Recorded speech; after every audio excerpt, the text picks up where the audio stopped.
José Luis Losa, bienvenido a Línea Clara. Muchas gracias, Alejandro. Buenas tardes. Muchas gracias por atender la llamada de este podcast. No, en absoluto. Yo creo que es un placer en estos días de confinamiento, pues hablar es casi terapéutico, ¿no? En estos días de confinamiento, que muchas personas lo están pasando mal, el cine seguramente se revela como algo curativo. ¿Qué recomendaciones nos podrías hacer? Bueno, naturalmente ahí entra siempre el gusto subjetivo, ¿no? Lo que no cabe duda es que efectivamente, como tú decías, si algo ha sido casi una clave de bóveda común, ¿no? De salida hacia otros mundos estos días ha sido el consumo de cine y de series en televisión, ¿no? Claro, si hablamos de cine, pues sería muy difícil hacer recomendaciones concretas porque en las plataformas que tenemos al alcance en este momento en España, pues está prácticamente todo. Entonces, pues yo me podría ir hablando de cine desde los clásicos de la Universal y de la Metro, en copias muy buenas que tiene Filming, por ejemplo. Es decir, me parece que es como el gran refugio del cine clásico, también de mucho cine reciente y contemporáneo, ¿no? Mm, pero vamos, más en concreto en el terreno de las series, que me doy cuenta que pues hablando con amigos o gente que me pide alguna recomendación, parece que es un poco la prescripción más solicitada, ¿no? La de series. Sucede que no siempre las más publicitadas mm, son las más interesantes, ¿no? Por ejemplo, en Amazon tiene la virtualidad de que parece que esconde muchas de sus series mejores, ¿no?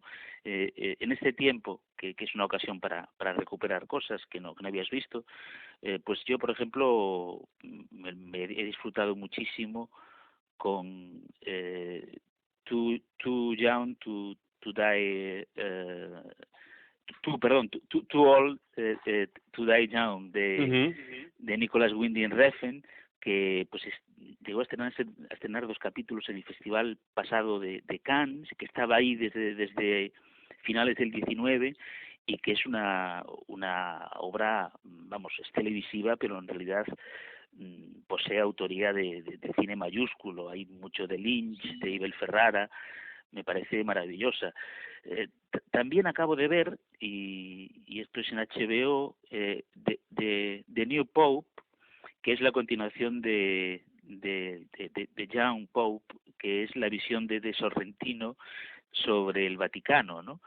Y creo que es una serie fastuosa porque viene a ser al margen de todas las virtualidades a nivel visual que tiene Sorrentino, ¿no? También su capacidad como entomólogo del poder, ¿no? Una cosa que ya había hecho en 2 largometrajes que a mí me gustan. Sorrentino hay cosas que me gustan y cosas que no, pero tenía 2 largometrajes, Il Divo sobre Giulio Andreotti y Loro sobre Berlusconi, que me parece que con este Papa, que es el fin y al cabo el Vaticano, pues describen de una manera preclara lo que es el poder en ese tortuoso largo siglo XX italiano, ¿no? En el país de Maquiavelo y de Giulio Andreotti, ¿no? Como dispositivo cultural, ¿Hollywood crees que está en disposición de seguir siendo un altavoz del liberalismo? Mm, Vamos a ver, yo creo bueno, claro, hablabas de la Guerra Fría y del macartismo, ¿no? Es un periodo, pues, muy específico, ¿no? En donde, lógicamente, había una censura equivalente a la de un régimen autoritario, ¿no? Había persecución ya sabemos, de directores y de actores supuestamente filocomunistas. Mm, yo creo que Hollywood, dentro de lo que es Norteamérica, tiene unos perfiles vamos lo que transmite, ¿no? Mm, Relativamente liberales si nos centramos un poco, no tanto en el cine mainstream, ¿no? De superhéroes, como digamos en el cine pues un poco más de prestigio, ¿no? Y ahí pues bueno, ya sabemos por ejemplo la guerra que tiene Trump con Hollywood, que es uno de sus es una de sus dichas, ¿no? Entonces yo no creo que el cine de Hollywood transfiera o quiera transferir una ideología neoliberal o por supuesto en absoluto neocom, ¿no? Otra cosa son determinados moldes culturales que naturalmente están ahí y que han hecho de Hollywood pues un poco un modelo de vida, ¿no? Desde el modo de fumar de Bogart, podríamos pensar en eso, ¿no? Hasta el presente, ¿no? Eso está ahí. Después, claro, yo como no sigo estas cosas del cine de superhéroes que lo invade todo, pues supongo que ahí a lo mejor hay elementos pues que pueden entenderse como conservadores, no sé, ahora es muy curiosa por ejemplo la aparición de una película como Joker, ¿no? Ujú. Que yo creo que sí que tiene una carga subversiva y que está ahí. Y entonces, claro, los que han visto algo de, vamos, bastante el fenómeno de superhéroes dicen que es como un antídoto, ¿no? Frente a Batman, que hay gente que dice, y por esto se montaron grandes trifulcas en las redes, porque los seguidores de los superhéroes, algunos son casi como un poco talibanes, ¿no? Que se decía que Batman era de derechas, ¿no? Ujú. Y que el Joker venía a ser la subversión, ¿no? Pero ya te digo que me parece que Hollywood no funciona en absoluto como elemento transmisor del neoliberalismo. Ahora pienso en alguna película, se me ocurre una película sobre la caída de Lehman Brothers, Margin Call, por ejemplo, que bueno, pues que hablaba con bastante claridad de eso, ¿no? Y hay pues mucho cine documental. Naturalmente esto llega a las minorías, pero que describe pues a figuras como Donald Rumsfeld, o sea, como digamos al gabinete de poder que enlaza a Nixon con Reagan y con los Bush y que continúan ahí en la sombra con Trump. Entonces yo en ese cine sí veo un cierto talante progresista y en muchos casos de veracidad, ¿eh? Me refería a películas como Rambo, de Sylvester Stallone, o alguna otra, como Rocky. Por ejemplo, trasladan esa imagen de un hombre, un individuo que no necesita vivir en sociedad, digamos, para apañársela solo. Mm, Sí, bueno, yo iría más allá. En el caso concreto de Rambo, Ujú, lo que transmitían directamente era la doctrina Reagan mm. o la doctrina Kissinger, realmente, que son la misma respecto a América Latina, ¿no? Y después también en otros escenarios internacionales continuada por presidentes republicanos como Bush en Afganistán o en Irak, ¿no? Claro, hay que pensar, y esto bueno, está ya estudiado, pero es muy interesante, el cambio que sufre Hollywood de la década de los 70 a los 80, ¿no? Es decir, en los 70 del siglo pasado, ¿no?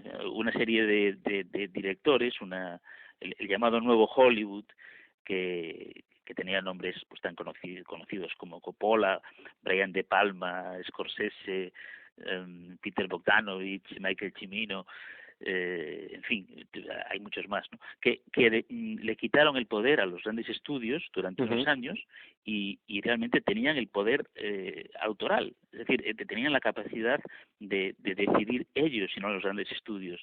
Esto duró muy poco, apenas una década, y curiosamente termina pues con dos fracasos económicos que prácticamente echaron abajo un estudio de la United Artists, en el caso de La Puerta del Cielo de Michael Cimino, también Coppola con Corazonada, y rápidamente llegó la involución, y llega en ese año 80, en donde no es casual, llega a la presidencia Ronald Reagan, ¿no? Y claro, la película favorita de Reagan era Rambo, en realidad la segunda de Rambo, ¿no? Porque la primera en España no se tituló así. El Rambo 2, que es el que es realmente, aparte de muy malo, Mm.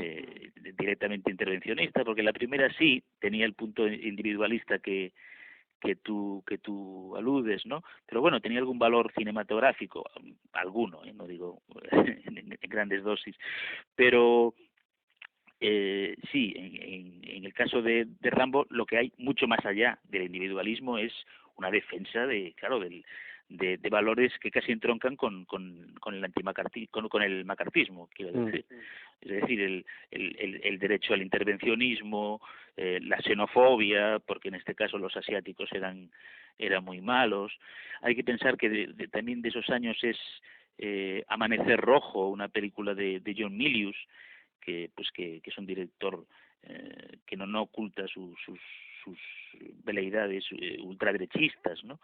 Y fue una década que arrancó con ese cine que era el favorito de Reagan, y después lo que sí terminó es con el cine creativo, y con el cine que realmente transmitía un mensaje pues en muchas ocasiones que ponía en cuestión toda la construcción de Estados Unidos como país, ¿no? Y pienso en Apocalipsis Now de Francis Coppola, o en la que he citado, en La Puerta del Cielo de Michael Cimino. Es decir, había ahí, en ese nuevo Hollywood, había valores ideológicos que atentaban, o que algunos consideraron que eran peligrosos y nocivos para la idea del America First, ¿no?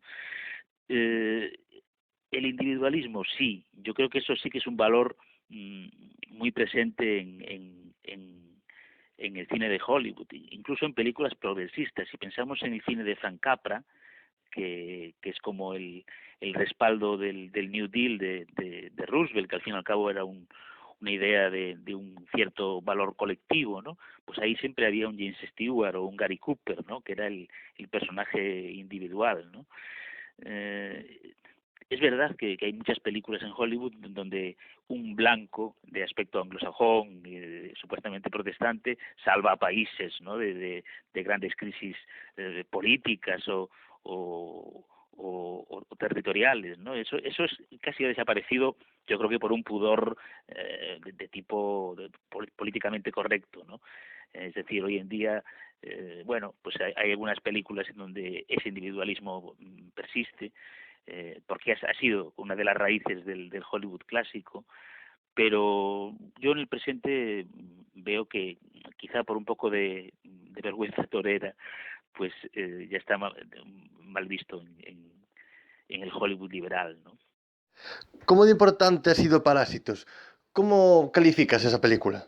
Sí, bueno, es una película que tiene un alto interés sociológico, simplemente por el hecho de que, evidente, de que una película ya no hecha en Hollywood, sino ni hablada en inglés, sino en coreano, se haya impuesto en los Oscars, ¿no?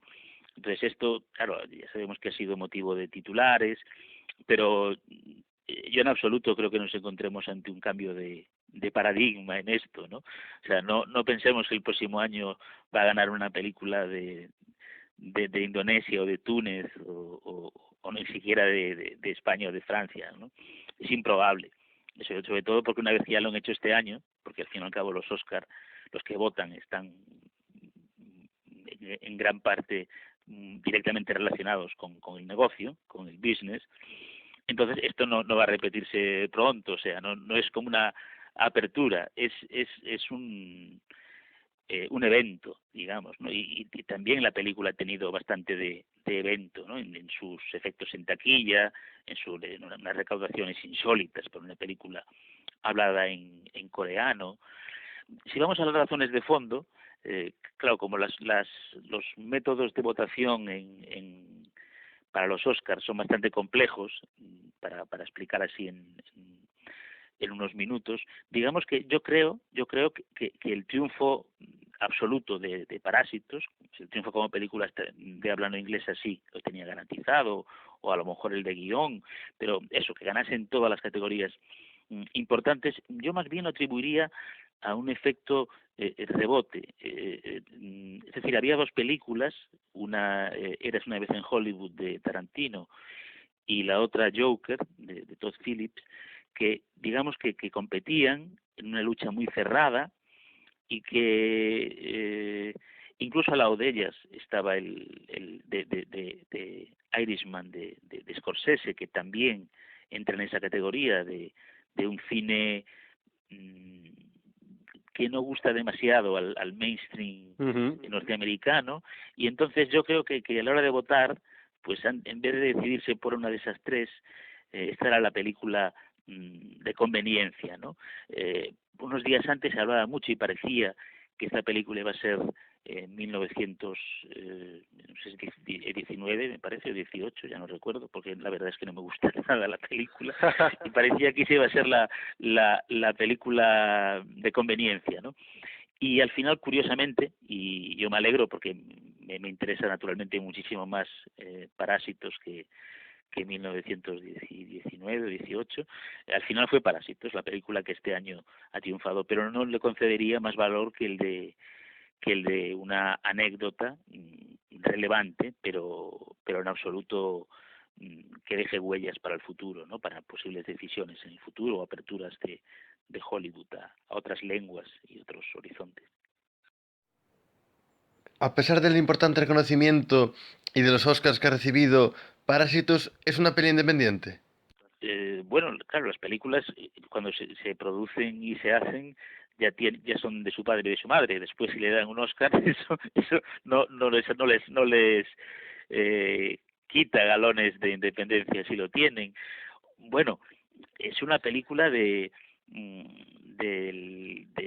director coreano más importante. Es decir, es que vendría a ser como si decimos, bueno, ¿y Almodóvar es un director independiente? Bueno, sí, naturalmente sí. Y en este sentido, pues bueno, la industria coreana, hay que decirlo, es muy poderosa, la industria del cine, ¿eh? Tiene una producción elevadísima en películas, superior en número, por ejemplo, a la de España, y naturalmente dentro del cine de Corea, de Corea del Sur, pues es uno de los dos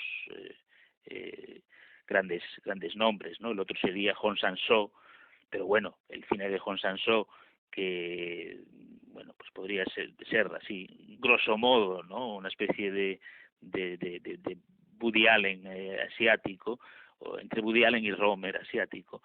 Naturalmente este cine ya sería incomprensible para las cabezas de Hollywood. Entonces, Bong Joon-ho, que no hay que olvidar que dirigió ya en una ocasión una película en dos ocasiones, el cine de dos producciones en Norteamérica, pero bueno, no hay que quitarle el valor no tanto alternativo, pero para la idea de Hollywood, naturalmente que sí que es un cineasta alternativo y bueno, pues dentro del cine de Corea también es un autor, entonces o sea, sí entraría dentro de este concepto, no tanto industrial como ideológico creativo de cineasta independiente. Preparando esta entrevista, leí la crítica de Bollero en El País a la película Parásitos, en la que decía que el cine asiático podía ser algo aburrido y difícil de entender para las cabezas que estamos acostumbradas al cine de Hollywood, al cine, digamos, europeo. No sé cuál es tu opinión. Bueno, me permitirás, yo nunca opino sobre sobre valoraciones de otros colegas porque me parece Claro. que no está, pero Bollero no es un colega, no es un crítico de cine, es una celebrity, ¿no? Es decir, es un señor que en muchas ocasiones he sabido se salta las películas en festivales internacionales y se sale de ellas. Ahora lo hace menos porque ya está un poco, digamos, descubierto, ¿no? Pero esto es curioso que la gente lo sepa. Carlos Bollero no habla ni lee ni inglés ni francés. Digo ni lee porque en los festivales, en Cannes, las películas se pasan con subtítulos en francés y en inglés, ¿no? yo no le pido a un crítico que hable ningún idioma, pero por lo menos que lea mínimamente los subtítulos, sí. En su caso no es así, él tiene un Lazarillo, que es el crítico de la ABC, bueno, esto es más o menos, no es muy público, se sabe en la profesión, pero pero bueno, es así. Entonces, yo no le prestaría mayor relevancia a lo que piensa Carlos Bollero, yo le daría mucho más valor a lo que opinas tú de Parásitos que a lo que piensa Carlos Bollero, sinceramente, que es un señor que hace bastante daño al cine sensible, ¿no? En este sentido, yo creo que no es una referencia en absoluto, sino todo lo contrario, ¿no? No, Parásitos en Cannes gustó muchísimo. De hecho, le arrebató la Palma de Oro a Almodóvar, Sí. que se vio como el segundo día del festival y ya era casi una Palma de Oro súbita la de Almodóvar, porque en todas las revistas que salen allí de modo diario, ¿no? El Variety, el Hollywood Reporter, el Screen, pues en todas aparecía Almodóvar con en el panel de críticos con todos le daban la palma y entonces el efecto de Parásitos en Cannes fue muy grande, gustó muchísimo y por eso le arrebató casi in extremis la Palma de Oro, que ya estaba casi semi concedida a Almodóvar, ¿no? Lo que es verdad que no estaba claro que fuese a suceder es la carrera comercial tan espectacular que ha tenido Parásitos, ¿no? Que además distribuye en España una compañía que muy sensible, que valora el cine independiente, que es La Aventura, y pues yo en el caso concreto me alegro mucho pues que una película de este tipo y una apuesta como esta, que en La Aventura la compraron sobre guión, sin haberla visto, ¿no? Pues triunfe con el público, ¿no? Sí ha sobrepasado el éxito de público lo esperado, ¿no? Y ahí sin duda ha tenido una influencia los Oscars, ¿no? Pero bueno, no pasa nada. Cualquier cauce es bueno para que se vea un cine que yo creo que finalmente sí que es comprensible por bueno, el gran público, ¿no? Naturalmente siempre hay filtros, ¿no? Y dices, pues que es tan comprensible con una película norteamericana con Tom Hanks. Bueno, pues seguramente no, pero que ha alcanzado a ser inteligible porque tiene unos mensajes de tipo sociopolítico, también de cine muy negro, muy macabro. Yo la enlazo incluso en ocasiones con el cine de la picaresca de Rafael Azcona, con Marco Ferreri o con Berlanga, ¿no? Tiene también esos elementos. Entonces me parece que es una película bastante universal en su discurso, en su mensaje, ¿no? Ha sido director durante 32 años de Cine Europa. ¿Cómo evalúas la evolución de este festival de cine? Bueno, hasta el presente, como tú dices, en esos 32 años, pues ha evolucionado naturalmente.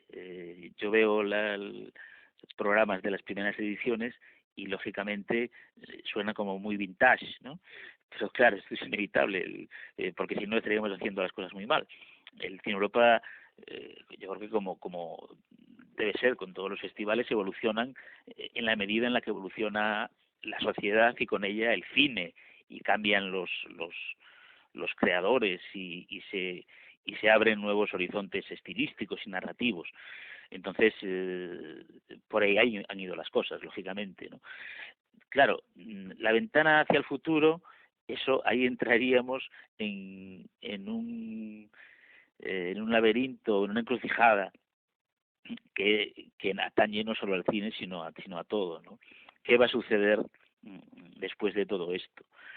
Y ahí yo creo que el panorama para el consumo de cine, sobre todo me refiero al cine en salas, evidentemente, el cine se va a seguir consumiendo, pero el consumo de cine en salas se plantea una situación, no voy a decir que apocalíptica, pero sí da mucho miedo, ¿no? cómo esto va a repercutir en el cine en salas, y hablo de ello porque Cine Europa naturalmente no es un cine online. Entonces, ¿cómo va a afectar esto a los festivales, ¿no? Diría. Eh, por ejemplo, el festival por esencia, o sea, el que es algo más que un festival, que es Cannes, ya sabes que bueno ha tenido que aplazarse, porque digamos que son muy resistentes, porque es un poder en sí mismo el Festival de Cannes, ¿no? Y aplazaron su comienzo, que iba a ser a mediados de, como todos los años, a mediados de mayo, y lo han en principio derivado posiblemente a finales de junio, julio. No está nada claro que pueda realizarse, a lo mejor incluso lo dilatan más, ¿no? Pero claro, esto indica hacia dónde vamos ya este año, desde luego. O sea, un año en el que no haya Festival de Cannes, y veremos qué pasa con Venecia, pues es como un erial, porque el resto de festivales casi se nutre de eso, y la temporada cinematográfica se nutre de esos escaparates del gran cine, ¿no? Entonces, claro, hay que ver lo que sucede. La mayor parte de las majors norteamericanas han derivado sus estrenos, algunos a julio y otros ya al próximo año. Entonces, cuando salgamos de esto, a ver qué sucede, ya no con Cine Europa, sino con el cine consumido en salas, ¿no? Ujú. Sí, la verdad es que el escenario no es no parece muy positivo. Bueno, esperemos que pronto esta situación se revierta y que la gente podamos volver a las salas de cine, ¿no? Sí, claro, naturalmente que lo deseamos. Yo tampoco, no sé, en esto hay versiones muy pesimistas, ¿no? Y yo diría, bueno, no matemos al cine, porque al cine lo hemos estado matando prácticamente desde que nació, ¿no? O sea, o por lo menos desde que apareció la televisión en la década de los 50, pues al cine lo hemos ido matando, primero con la televisión, después con la aparición del vídeo artístico, ¿no? Después con la piratería, después con las plataformas digitales, y el cine se ha ido, no digo reinventando, pero sí se ha mostrado como resiliente, ¿no? Pero también tengo que decir que yo no pierdo de vista que el público mayoritario del cine que a mí particularmente me interesa, que es el cine pues cuyos efectos especiales son la sensibilidad, no son los sentimientos, es decir, el cine eh, apartado del universo mainstream del cine de superhéroes y estas cosas, tiene una audiencia que tiene una edad avanzada. Es decir, pues bueno, por ejemplo, el público que va a los festivales de cine es un público en general, naturalmente estoy hablando pero digamos el target mayoritario, ¿no? Es un público de una edad avanzada.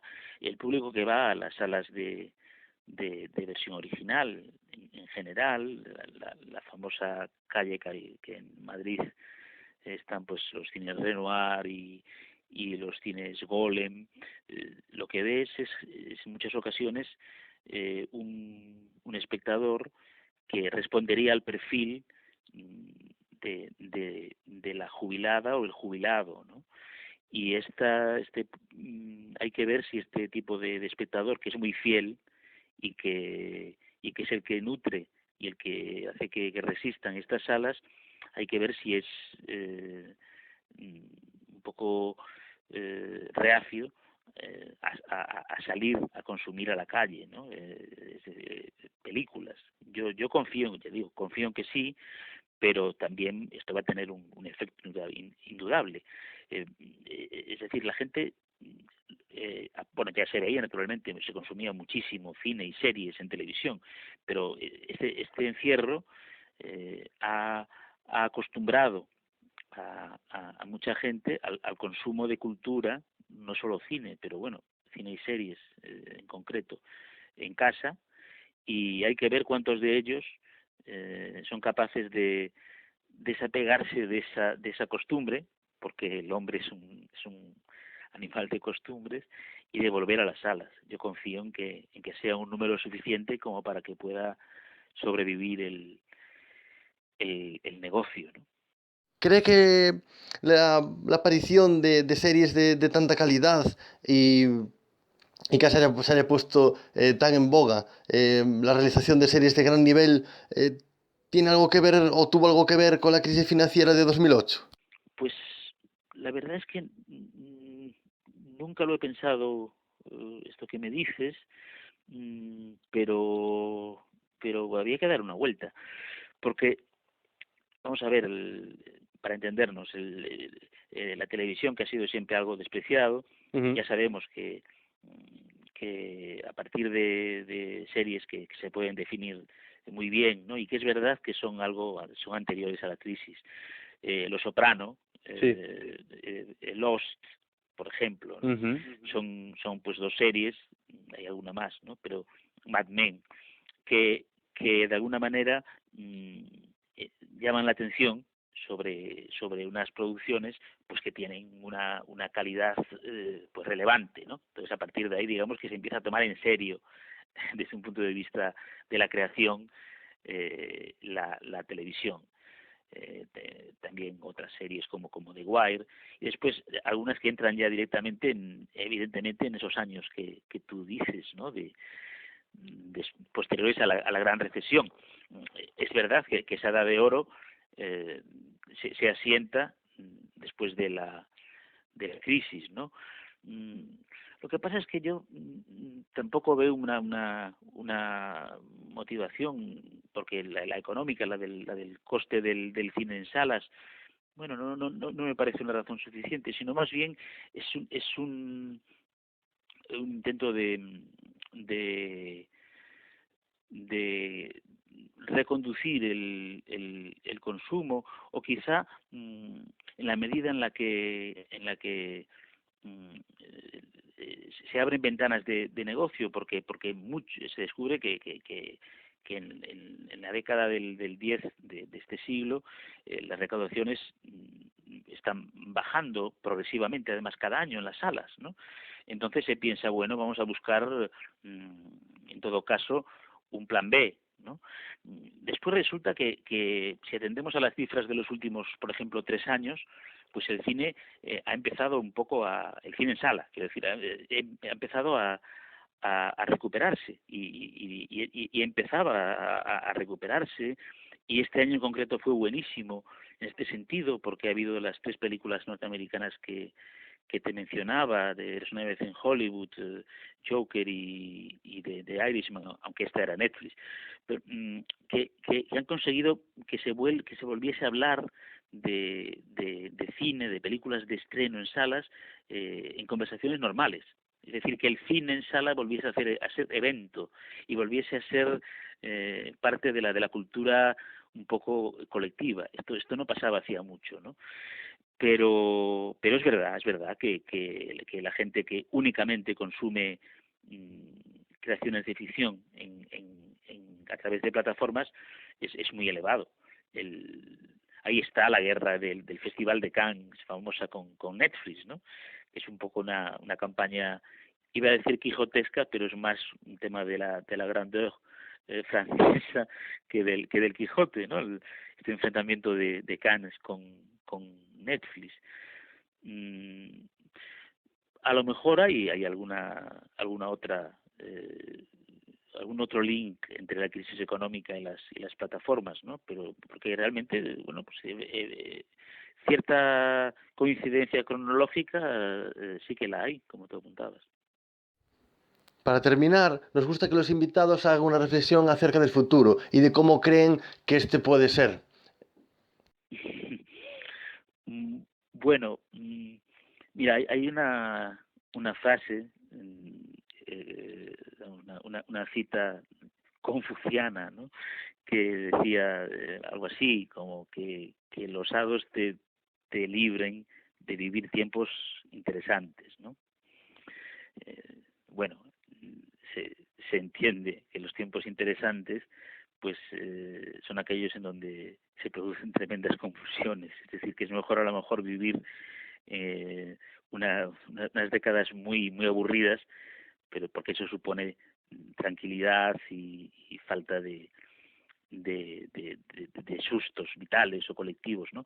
Yo yo no soy ni no quiero tender al optimismo, no me creo en absoluto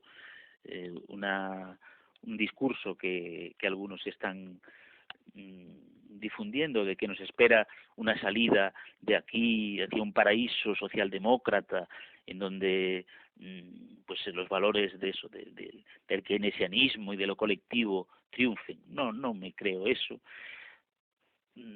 Bueno, tampoco exactamente me parece que vayamos ahí a ser todos reos de regímenes autoritarios como el modelo chino del control telemático, ¿no? Que esa es digamos esos son los dos polos, ¿no?